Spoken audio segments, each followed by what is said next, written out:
Hai, jumpa lagi di mana lagi PSW UGM, Wanita Hebat Indonesia Bermartabat. Saya masih punya tamu, Dr. Susi Handayani, antropolog FIB UGM. Halo. Terima kasih.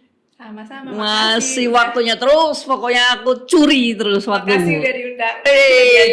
Pokoknya ngobrol-ngobrol.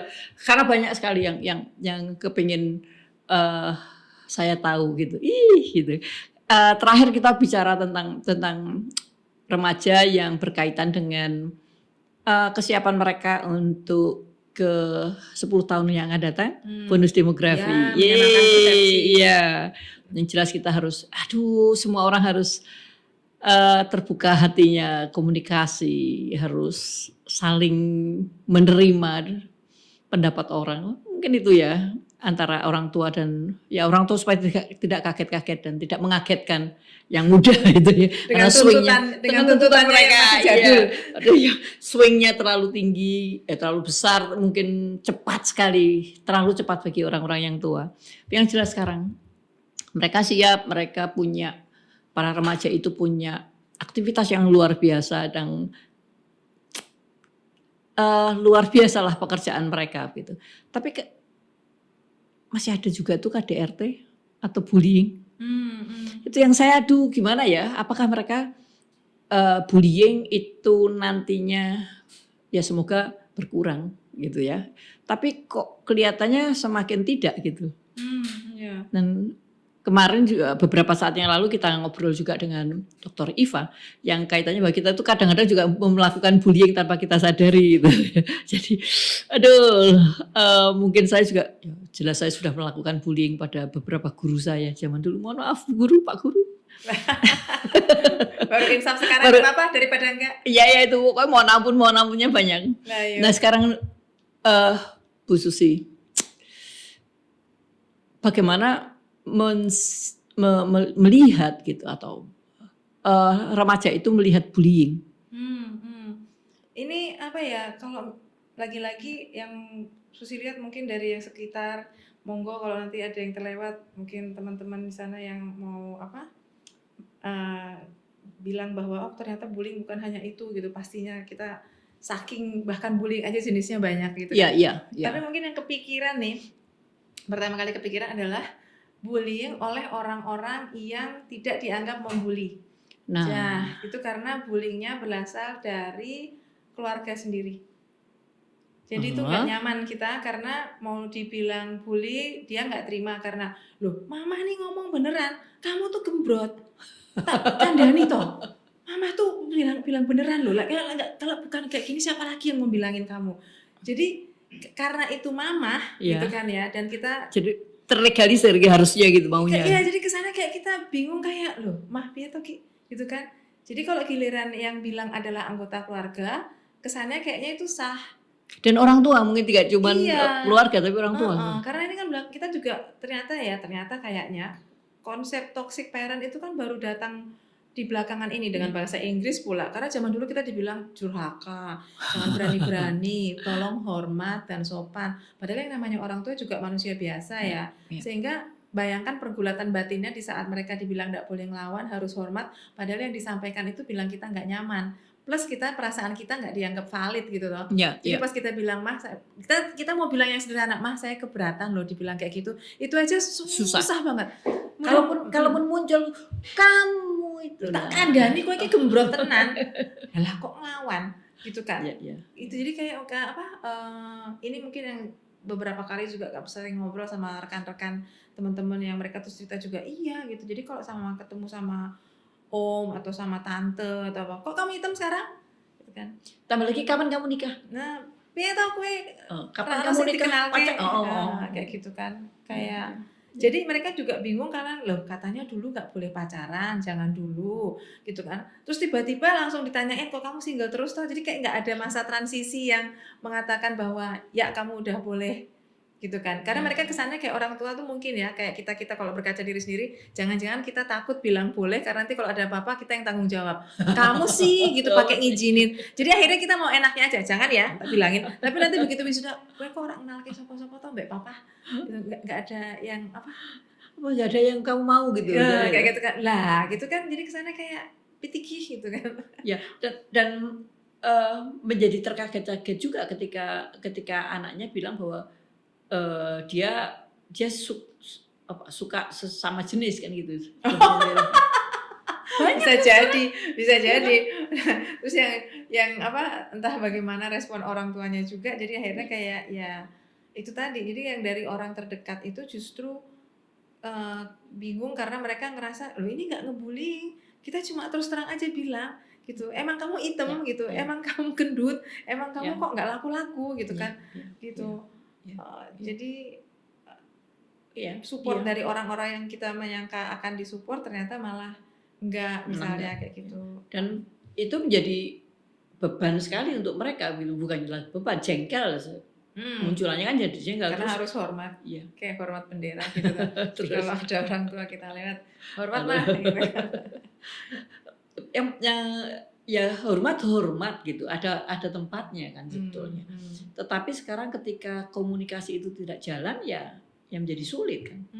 Kan poinnya di komunikasi itu tadi. Iya, kayak yang minggu lalu kita ketemu. Iya. Jangan-jangan, nah itu tadi. Tapi ini kalau misalnya kita mau berpikiran yang yang indah-indah lagi, jangan-jangan generasi yang di bawah kita, Mbak, kalau mereka jadi parent, jadi orang tua, mungkin mereka bisa lebih baik dari kita karena apa-apa di Google bahwa tolong nanti anaknya diajak komunikasi, perasaan mereka valid. Kalau jangan ngebully anak sendiri. Kamu kok penakut sih? Teman kamu yang lain tuh mau gitu kan. Lah, malah mamanya sendiri yang bilang kamu kok penakut kan, jadi kesannya kayak perasaan takut kita. Jadi kita kayak nanganinnya dua hal. Satu harus ngatasi rasa takut kita. Dua harus ngatasi omongan orang keluarga kita yang tidak menganggap rasa takut kita valid. Jadi kerja dua kali kayak gitu kan. Jadi tapi sisi yang lain kalau misalnya yang orang tua muda gitu, yang anaknya masih balita gitu, itu kan dia menjadi sulit juga kan gitu. Dalam posisi dia mengajari anaknya harus seperti apa kan gitu. Padahal dia mungkin tidak diajari untuk cara berkomunikasi yang terbuka. Tapi mungkin mudah-mudahan kalau optimisnya. Optimisnya mereka bisa belajar dari Google gitu. Ya sekarang universitas ditutup aja, universitas Google. Universitas Google.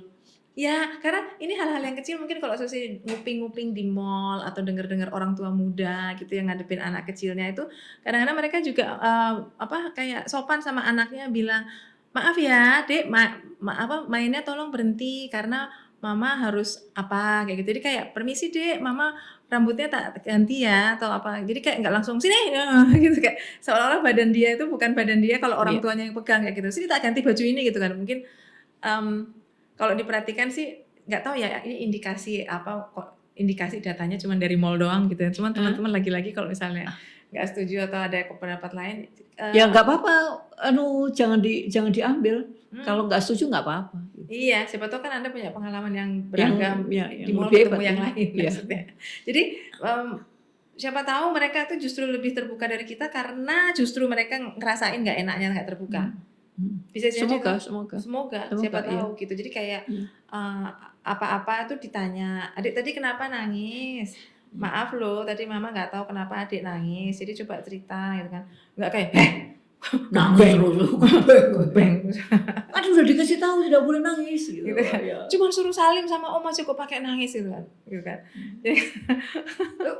Kapan itu lucu. Jadi saya punya ya ada mahasiswa yang sudah punya anak gitu, ya mahasiswa S2. Nah, ketika mau dikenalkan sama teman gitu ya, dia nggak mau, apalagi laki-laki. Dia nggak mau gitu. Ternyata si anak ini dapat perintah dari gurunya karena suatu saat teman si ini masih umur 5 tahun gitu, itu dijemput oleh orang yang bukan sanak familinya gitu. Terus kemudian jadi geger terus dipesan dilarang komunikasi dengan orang yang tidak dikenal gitu. Terus interpretasinya malah jadi nggak terus padahal di situ ada ibunya, ada dia, ada saya, ada teman saya ini. Nah, dia nggak mau salam dengan teman saya ini. Saya itu harus menjelaskan pada dia bahwa ini kenalannya Bude gitu. Terus ibunya juga ngomong ini, Mama ada di sini, ini juga Mama sudah kenal. Ada referensinya gitu. Ada rekomendasinya, jadi silahkan disalin gitu. Ya, terus akhirnya dengan ya lumayan lama untuk bisa menjelaskan itu pada anak umur 5 tahun sehingga dia bisa menerima dan dia tidak mau salam dengan baik gitu ya. Bukan. Dia salam COVID gitu ya Oh gitu iya. ya gitu. Dia nggak mau salam begini gitu. Oke. Jadi dia bisa merasakan, kalau saya sih merasakan bahwa keterbukaan itu dia belum terbuka. Dia masih was-was. Bisa jadi. Iya, jadi mungkin kalau misalnya kita mau ngelihat dalam konteks bullying, Ya. mungkin itu juga cara orang tua muda sekarang menangkis Iya, supaya iya. anaknya nanti gede Hati-hati. ya tidak dibully dan ada keterbukaan, berani lapor, mama aku tadi ditegur siapa atau ada. Jadi kayak amit-amit ya, jangan sampai kalau misalnya ada anak yang dibully pada saat dia lapor dibilang kayak kamu tuh nggak pinter bergaul loh. Nah, Kalau kamu bolak-balik digituin kan harusnya kamu ngerasa ada apa yang salah dengan kamu. Jadi malah kebalik mental. Iya. Jadi itu baru di dalam keluarga ya, belum di antar remaja itu sendiri. Ya, bullying antar temannya. Justru karena temannya yang bilang mungkin malah jadi dipercaya walaupun tidak dengan nyaman, kayak wes toh aku ti koncomu gitu, tak kandhani kowe iki elek nganggo gitu. Jadi kita kudu nganggo klambi warna iki gitu ya. Kayak ngerasa pakai bawa nama teman sama seperti keluarga tadi. Wes toh tak kandhani mamah ki. Relasi kuasa menjadi satu kekuatan lagi ya. Teman satu geng kayak gitu kan, kayak kita jujur loh. Jadi memang kadang-kadang antara jujur dengan julid itu kan tipis kayak gitu, kayak aduh gitu kan. Ya mungkin akhirnya ujung-ujungnya juga dialog gitu kan. Ya, sekarang kalau saya melihatnya beberapa kali si remaja-remaja terutama yang masih enggak ya tinggal gitu. Ini maksudnya kalau nggak cocok gitu. Ya syukurlah gitu kalau misalnya mungkin mereka udah beda gitu kan, berani kayak ya aku enggak sama dia ya enggak apa-apa gitu kan gitu. Ya karena akhirnya kan harus diingat bahwa mereka punya teman banyak yang real sama unreal kan gitu. Nah ini kan yang menjadikan orang bisa memilih kan gitu kan sebetulnya. Kalau misalnya saya dibully oleh teman yang ini gitu, dia bullying ya sudah, ini kamu gitu, ya sudah saya cukup gitu dengan kamu. Saya punya teman lain yang nyaman lah dengan saya. Kan itu yang jadi munculannya. Iya, kadang-kadang ya gitu ya. Yang paling bingung itu segala bentuk bullying yang ada ranahnya di perbatasan, Mbak. Aduh. Jadi kita nggak bisa mengartikulasikan iki jane apa ya, tapi kok nggak nyaman ya, kayak gitu tuh kan ya. Nah ya. Dan kata nggak nyaman itu jadi subjektif kan. Ya, yang nggak nyaman kan kamu, saya kan. Iya. Kita mungkin untuk orang lain nggak apa-apa ya, kayak misalnya kalau kemarin kita ngobrol itu kaitannya dengan orang ngeliatin gitu, kita nggak ngapa-ngapain, kamu ngapain ngeliatin saya gitu. Itu kan jadi sih gitu. Ya jadi ya baper itu tadi kan akhirnya ya dihitungnya kamu baper. Tapi sekarang ya ada ya itu tadi bahwa kesiapan untuk menerima sesuatu saya rasa menjadi penting saat ini. Itu kesiapan menerima sesuatu jadi kepikiran ini kalau kayak di ruang kuliah, amit-amit ya. Ini kayaknya Susi juga pakai ngetop meja jadi kedengeran. Itu jangan sampai kita itu juga jadi ikut-ikutan ngomentarin mahasiswa yang nanti akan jadi bahan bulian rekannya.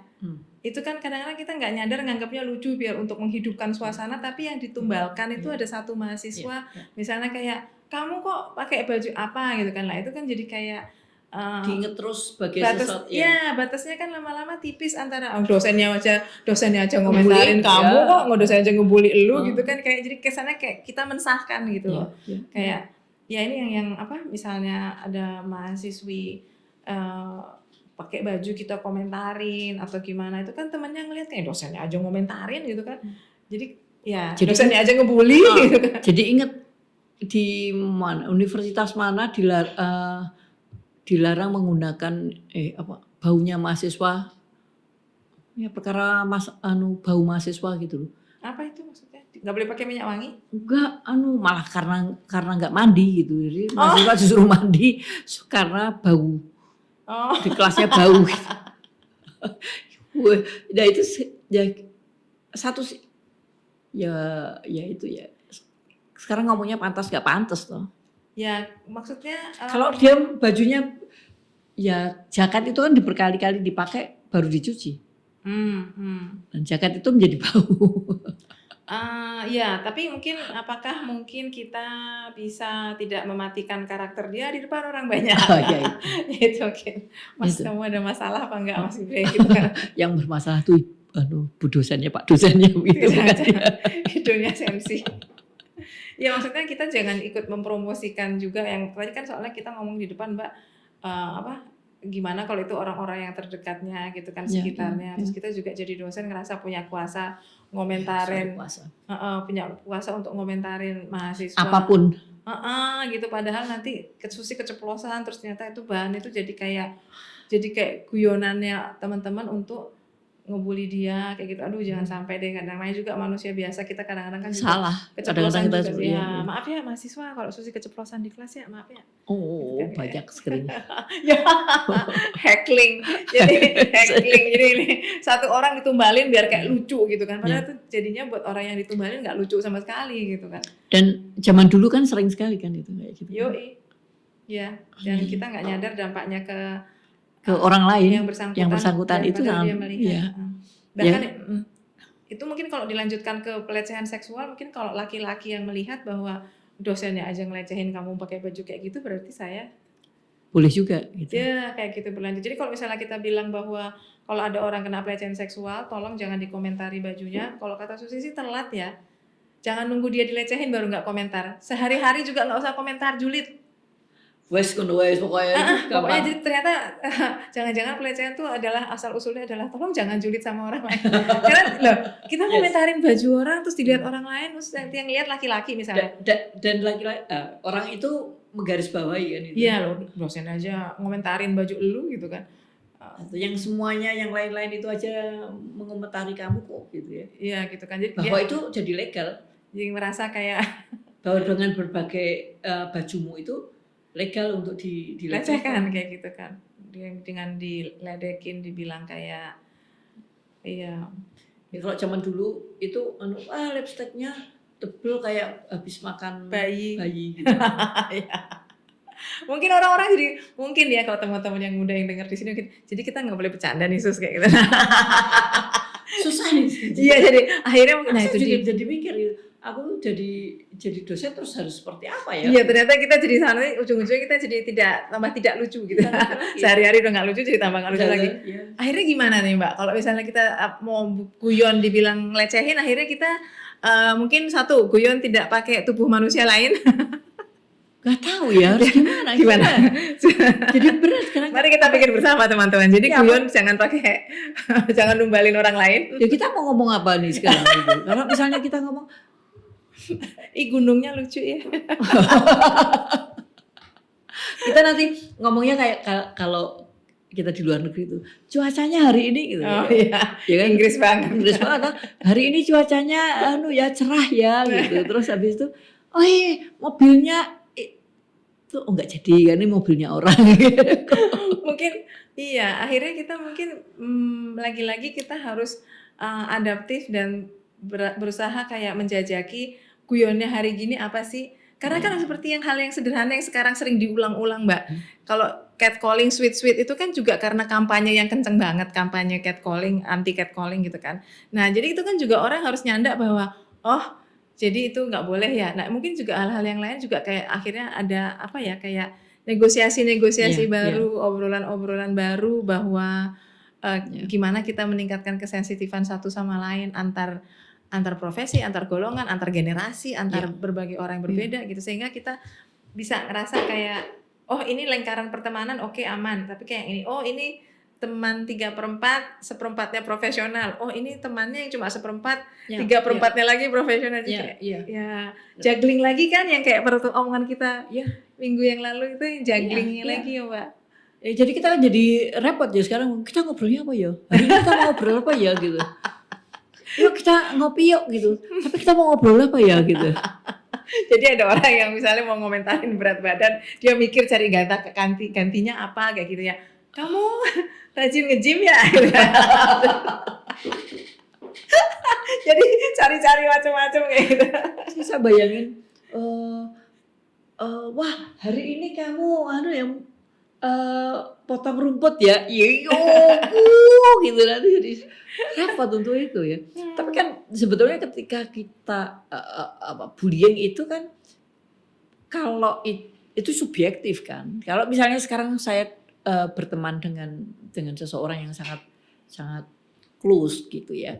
Kemudian saya ngobrolin yang kita biasa tahu sama tahu, kan jadi beda kan. Iya. Nah mungkin loh ini Mbak. Jadi akhirnya kita juga harus mendialogkan berkali-kali bahwa yang namanya persetujuan Anda membuat lelucon itu bukan karcis terusan. Ya, jadi jangan dikira kayak Ancol bahwa kalau hari ini saya diemin, mungkin besok-besok di saat mood saya lagi nggak enak lagi sensi, itu rak lucu. Tolong jangan gitu, bisa jadi kayak gitu. Kadang-kadang kan kita yang jelas itu begini. Kalau yang saya rasakan ketika saya punya banyak kegiatan kemudian saya tidak mau WA seseorang gitu. Dan orang yang biasanya saya WA misalnya gitu. Kemudian dia marah. Kok kamu nggak WA aku gitu loh. Why not you? Gitu ya satu.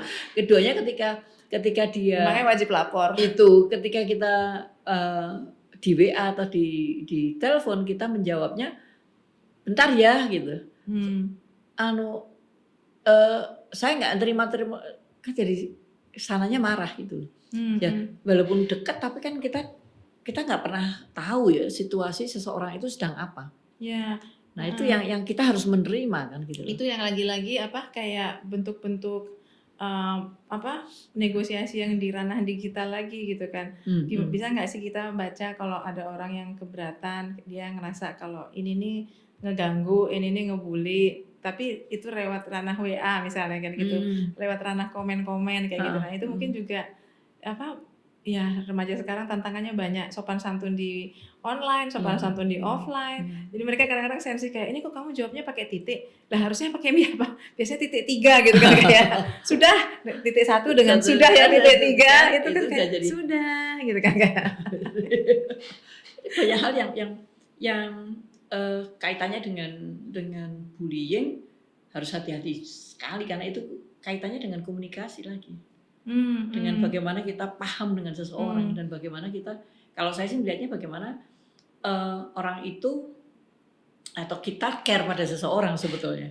Kalau saya ngelihatnya, ketika kita nggak care ya artinya kita nggak tahu kondisi mereka, kondisi dia. Kemudian poinnya adalah kita semau kita kan gitu. Iya itu mungkin jadi kayak dialog lagi, kayak diomongin kalau oh saya keberatan Anda manggil saya nama itu gitu kan kayak ini mungkin contoh misalnya reuni nih ya, reuni waktu kecil dulu nama itu lucu. Ya. Pas reuni kita sebutin lagi, marah. Orangnya nggak nganggap kayak itu nggak lucu lagi dan dia ngerasa terbully dengan nama itu karena dia ngerasa kayak Anda itu gagal move on. Saya udah nggak cupu lagi kayak dulu, saya udah sekeren kayak ini masih kamu pakai nama yang jadul, sehingga saat itu dia bilang bahwa jangan pakai itu lagi dong, nggak enak gitu. Iya, saya ngalamin teman saya begitu. Ya, itu padahal, kan juga akhirnya kan perlu negosiasi bahwa tolong ini bukan karcis terusan, dulu saya enggak masalah. Sekarang kalau saya bilang saya enggak suka, jangan deh, gue nggak nyaman ternyata sekarang digituin. Terus ada lagi yang lokasinya bukan waktu. Lokasi itu maksudnya gini, ada teman-teman yang dia tuh punya nickname, tapi nickname-nya tuh hanya boleh dipakai di lingkungan itu. Begitu nama itu dipakai di depan keluarga dia, keceplosan lah kita manggil dia kayak, oi Dogi gitu kan, dia langsung kayak nggak di depan bapak ibu gue ya gitu kayak. Nah itu jadi di saat kita nganggap itu lucu dan kita terus-terusan manggil di keluarganya, dia akan ngerasa itu terbully kayak gitu kan, gimana sih aku nggak suka di depan keluarga dia dipanggil dengan nama seperti itu misalnya kayak gitu, dan ini kejadian gitu. Nah ini jadi berarti intinya kan kalau kita nggak suka, bisakah kita mendialogkan bahwa jangan deh, nggak enak, rasanya nggak nyaman di aku gitu, di hati lagi nggak sreg digituin, tolong jangan deh kayak gitu. Ya, yang lucu itu kadang-kadang sulit juga ya mau ngomong atau orang itu menerima bahwa kita lagi nggak mood digituin. Atau Padahal kemarin lucu, hari ini nggak lagi. Gitu. Waktunya nggak tepat kan gitu. Ya, bisa jadi. Nah itu yang waktu itu saya sih betul-betul ngalami sampai kaget. Wah itu kata sayang nih padahal gitu. Makanya itu nickname itu sangat sayang untuk ya cintanya kita ke dia gitu loh tanda petik. Ternyata dia nggak suka gitu. Oke. Aduh, kita jadi salah tingkah kan gitu. Terus aku nggak ini lagi gitu loh. Ups, gitu. Jadi kita terus step backward terus kabur gitu. Jadi waktu itu kita nggak siap gitu loh. Kita sendiri yang menerima itu nggak siap gitu. Nah, ya memang kesiapan itu yang kadang-kadang ada. Ya, bahwa orang lain keberatan dengan bahwa apa yang kita lakukan kita anggap biasa, tapi sama orang lain dianggap kayak aduh ini nggak nyaman, nggak enak kayak gitu. Saya punya satu kumpulan SD waktu itu ya, long time ago. Dengan dengan satu orang yang khusus, yang si pencetus nama itu. Itu sih mau nanya namanya apa tadi, kira ngebully lagi. Namanya gitu. Dulu di kami itu punya grup nyap nyem. Oke. Ya kan? Nah, itu si orang itu yang punya gitu. Yang kamu ini aja gitu. Waktu itu ya saya merasanya paling jelek, saya terbuli rumangsaku gitu. Karena dapat nama nickname yang paling jelek ya. Yang rumangsaku paling jelek gitu. Oke. Terus tapi ya saya terima, nggak bisa ngomong apa-apa karena nggak ada kosakata yang lain gitu kan. A I U E O kan gitu kan, jadi kan jadi susah. Oke, anyway. Nah sampai sekarang saya masih bisa biasa aja gitu ya, just a name untuk saya gitu ya, dan itu ya label. Tapi si teman yang lain kan nggak mau. Oke. Nah ya. It is enough gitu. It's long time ago gitu ya. It's not me anymore gitu kan. Jadi gitu kan gitu. Jadi hal-hal seperti itu yang kadang-kadang kita jadi bingung gitu. Tapi lucu lagi ada sisi yang lain. Saya dapat nama bulan dari Dayak Bahau. Aduh kok bulan toh kok nggak ada nama yang khas banget di Dayak gitu kan gitu kan. Nah, itu tuh. Si bulan datang deh gitu. Ternyata itu status tinggi. Jadi wow gitu. Jadi aduh nggak jadi ngerasa terbuli. Nggak jadi. Dan nggak cuman itu kok. Kan perasaanku kalau punya nama yang khusus yang pakai bahasanya saudara-saudara di sana itu jadi wah seneng ya bagian labelnya khusus. Ternyata wah kok apa bedanya dengan orang Jawa yang namanya bulan gitu loh. Jadi terus akhirnya ternyata gitu. Berarti minta persetujuan itu mesti bolak-balik ya, nggak bisa sendiri. Nggak bisa karcis terusan tadi. Jadi orang pacaran juga hari ini kamu mau digandeng nemenin saya, besok kalau misalnya kamu nggak mau jangan maksa gitu kan. Itu. Kadang-kadang kan ngerasa kayak lo kemarin kamu mau kok jalan-jalan sama ya hari ini saya tidak mau. Nah itu kalau kamu maksa, itu jadinya nggak nyaman. Ya kalau gitu tak putus, ya putus wae.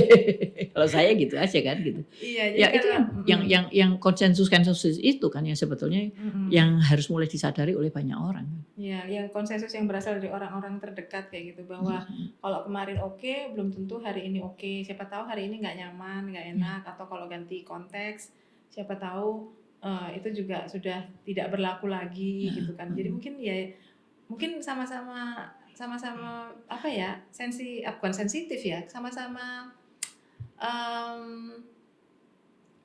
jadi kayak check and recheck lah bolak-balik juga. Ya, gitu, jadi tidak ada komitmen yang dalam jangka waktu yang panjang nih. Kayak permanen gitu. Jadi kalau misalnya Susi dipanggil Cipluk terus-terusan gitu, misalnya bilang, aduh, enough gitu, jangan pakai nama itu lagi deh, nggak enak. Saya merasa terbuli kalau Anda memakai nama itu di muka publik lagi kayak itu, kesannya kayak Anda bahagia mencipluk-ciplukkan saya misalnya kayak gitu. Misalnya lo bem gitu kan, tembem gitu kan kayak sudah sekuat tenaga untuk melakukan diet gitu atau tetap bisa panggil kayak gitu. Tapi anyway Bu Susi, Artinya nggak ada karcis terusan. Yoi. Artinya tidak ada hal yang ya kita harus komunikasi, balik lagi ke komunikasi. Karena sekarang kalau ya orang menilai sekarang masalah komunikasi, sejauh mana sih mereka mampu melakukan komunikasi. Padahal komunikasi tidak pernah diajarkan. Kan jadi berat ini. Tiba-tiba orang menilai, oh komunikasimu jelek gitu kan, jadi susah. Iya, tapi mengartikulasikan perasaan itu kan kita karena masyarakat ngerasa orang timur, pekewo gitu, mengartikulasikan bahwa saya keberatan. Itu tuh harus latihan sih. Nah ya itu, nah kan nggak ada orang yang membimbing itu, nggak ada guru khusus tuh untuk apalagi kalau bilangnya sama orang yang relasi kuasanya nun jauh di atas sana. Ya. Kita mau ngomong apa? Nah ini yang mungkin si para remaja harus mulai pintar-pintar untuk mengelola diri gitu. Kapan dia bisa melakukan itu dan kapan dia tidak perlu melakukan itu. Jangan-jangan mereka juga udah tahu kita yang lagi belajar Mbak Malah Kuali. Karena mereka kan udah terekspos kondisi itu bolak-balik di medsos. Sementara kita kan yang mungkin jangan-jangan yang lagi belajar terkaget-kaget. Karena kita masih kadang-kadang masih pakai persepsi kita kan, angkatan lama. Kan? Iya, angkatan Majapahit saudara-saudara. Mohon maaf jadul. Prasejarah lu lebih tuaan lagi tuh. Jadul ente geng ada di sini gitu. Jadi jangan-jangan yang remaja-remaja itu mereka yang sudah paham duluan dan kita mungkin yang membantu menstrukturkan, memberi nama, memberi label, padahal mereka mungkin sudah melakukan jangan-jangan kayak gitu, ngerasa kayak apa? Kan mereka dengan terekspos media sosial tuh mereka juga banyak istilah-istilah dari luar yang bisa mereka pakai gitu kan kayak ya mungkin juga di luar sana sudah tidak dipakai.